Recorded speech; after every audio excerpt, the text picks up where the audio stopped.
Star power does not a good rapper make. It makes a good spectacle. It makes a good reality TV show. It makes good entertainment. It does not make a good rapper. I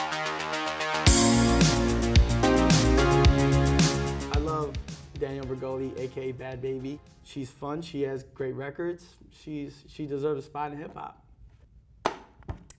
I hate Danielle Bregoli, aka Bhad Bhabie, because I think that her career is indicative of everything that is wrong in the music industry as well as society in large, not just in terms of the cultural appropriation, but also in terms of the exploitation of young women.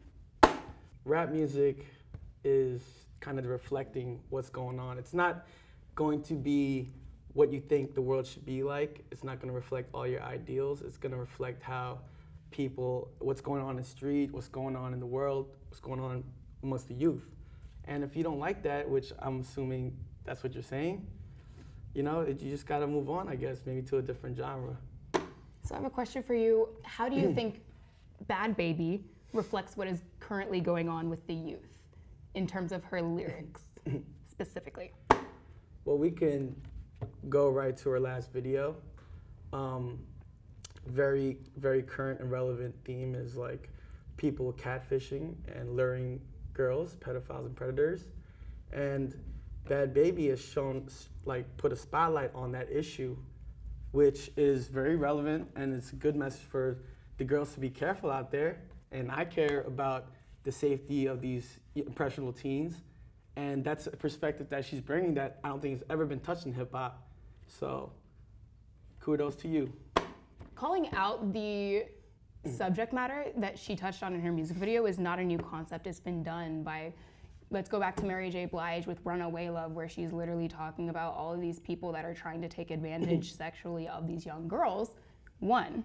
Two, I think that the way she handles the material in her video is encouraging vigilante justice and also putting more girls at risk. It's a fun take, but I don't think it should be lauded as this incredible statement regarding, like, anything, really. Like, it's a cool visual, but it's not effective in the messaging that it's trying to promote. It's capitalizing on this issue to spread headlines. I don't think that she has done anything in her lyrics or her videos or anything that sets her apart as an artist so far. She is just a marketing tool.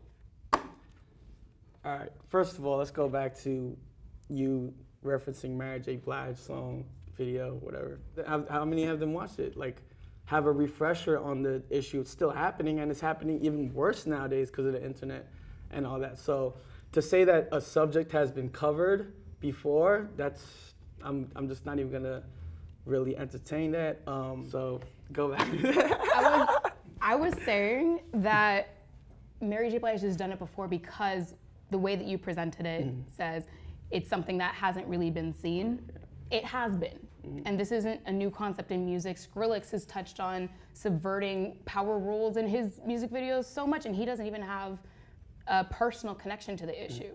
They saw an underage girl and thought, how can we generate headlines? What seems to fit her and what would present her in a good light?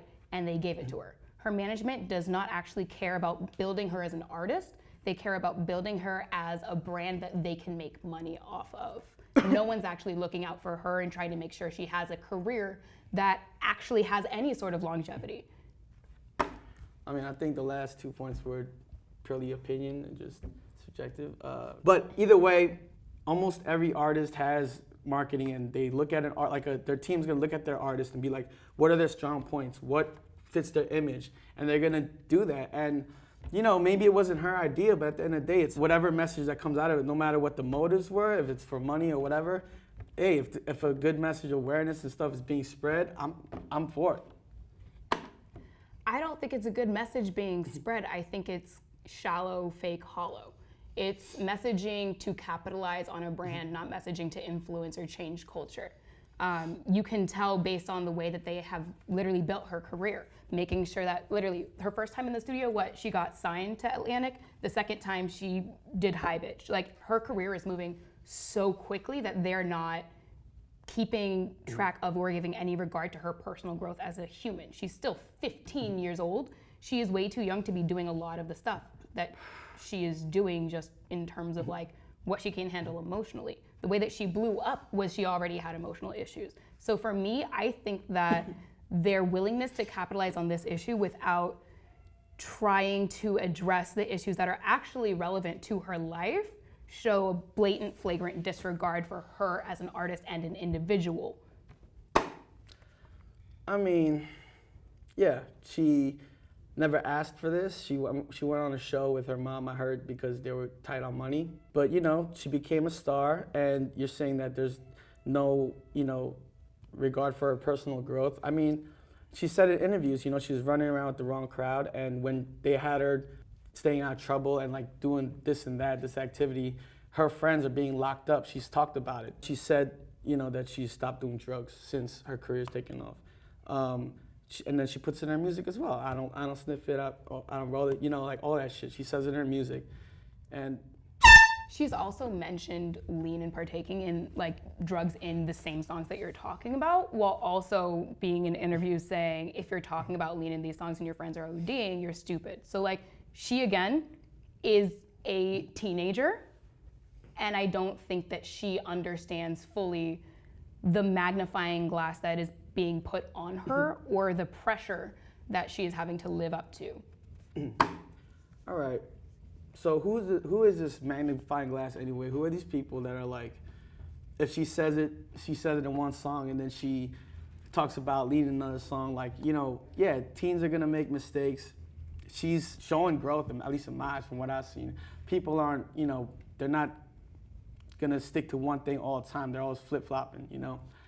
Even Tupac was like, yo, like, who do you believe? And starts talking about God, and then another, you know, he's like, fuck that. Like, you know, everyone's human.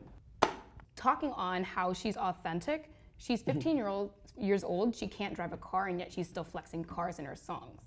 Like, she's literally like shit-talking people that flew Spirit when she's herself in the past year flown Spirit and gotten in headlines because she got in a fight on Spirit Airlines. So like, again, all of this stuff that she's putting out is very clearly an image and not rooted in reality. It's a show. Like, I really do think that they're putting her with great producers, they're putting her with great songwriters to set her up for a career that she's not ready for. All right, she's saying Daniel Bergoli, Bhabie can't drive. She was on the show, Dr. Phil, because stealing cars. She steals cars. You're gonna question her authenticity and how real she is. Like, she's like the rap game, like GTA, Grand Theft Auto. It doesn't get realer than that. I mean, you know, she's shit-talking Spirit Airlines. Yeah, because she got in a fight on Spirit Airlines, and then afterwards she started dissing them. And that's why she was like, you still fly Spirit Airlines, because she doesn't fuck with Spirit Airlines no more. You know what I'm saying? So, I mean, you know, she doesn't write her own rhymes and stuff like that. We can go into that too. But, you know, if you're going to go in that direction, be prepared to shit on Nas then and other great rappers who have had ghostwriters. The difference between Danielle Bergoli and Nas and other writers and like rappers that have had ghostwriters is that they proved themselves first and then had ghost rappers. Like, even Drake had to write his own stuff from the jump. Like, they had to prove themselves through freestyles, through these interviews, showing that like they're about this life. Danielle Bergoli didn't even want to rap at the beginning of 2017.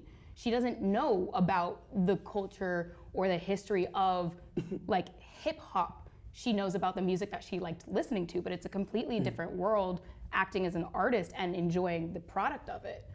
So that's where I'm saying like she's not given enough effort into building her skills as a lyricist or proving herself as a lyricist. I mean, I think the game and the culture has changed enough where we don't have to abide by the same rules anymore. Like, we don't have to rap freestyle over a boom bap beat. Nowadays, what, you know, the kids and a lot of times even the radio and all the gatekeepers, whatever, are looking at our numbers.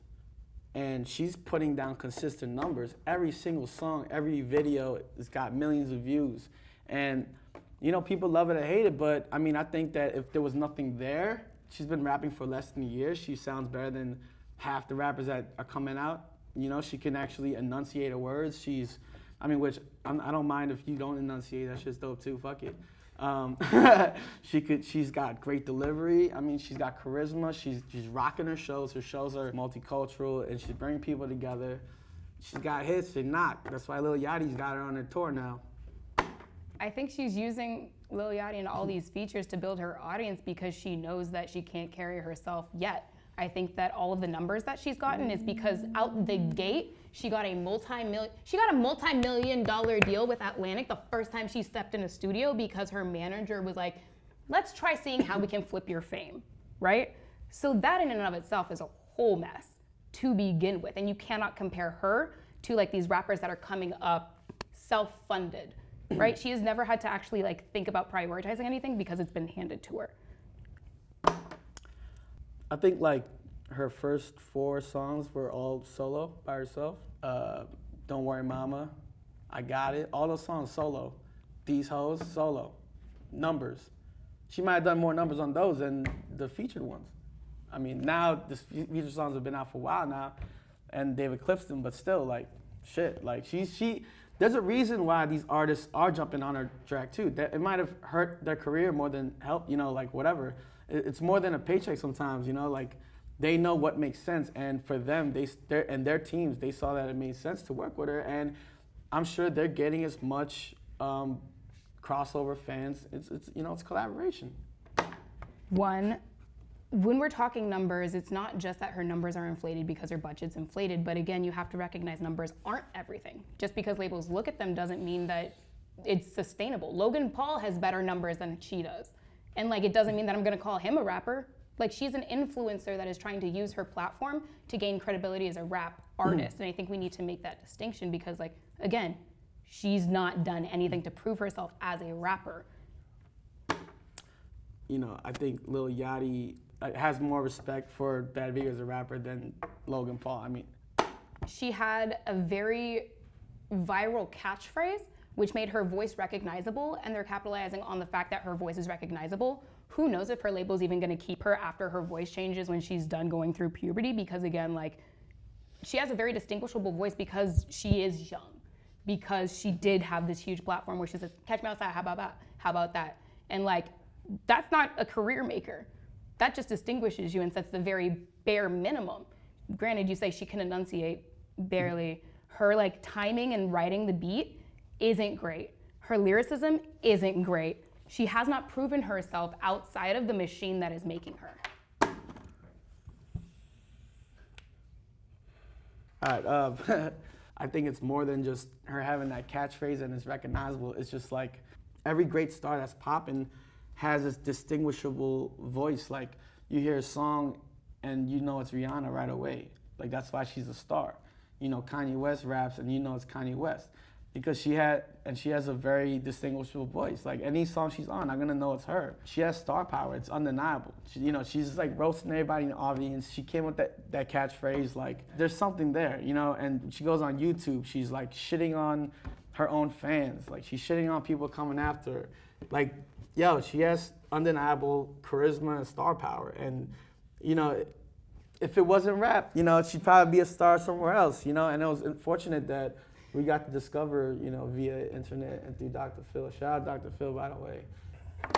Star power does not a good rapper make. It makes a good spectacle. It makes a good reality TV show. It makes good entertainment. It does not make a good rapper, which is why how many people on Love and Hip Hop, any of them, do you hear with like great projects that people are like, oh no, they're really changing the game with this? It's two different fields. You have to actually bring the technical skills as well as the image in order to actually be a good rapper. And I don't think that she, one, has proven so far that she has those skills, or two, she's demonstrated a willingness to show that she has been building on those skills. And as a result, I don't think that she has any longevity in this industry, and that is why I hate Bhad Bhabie.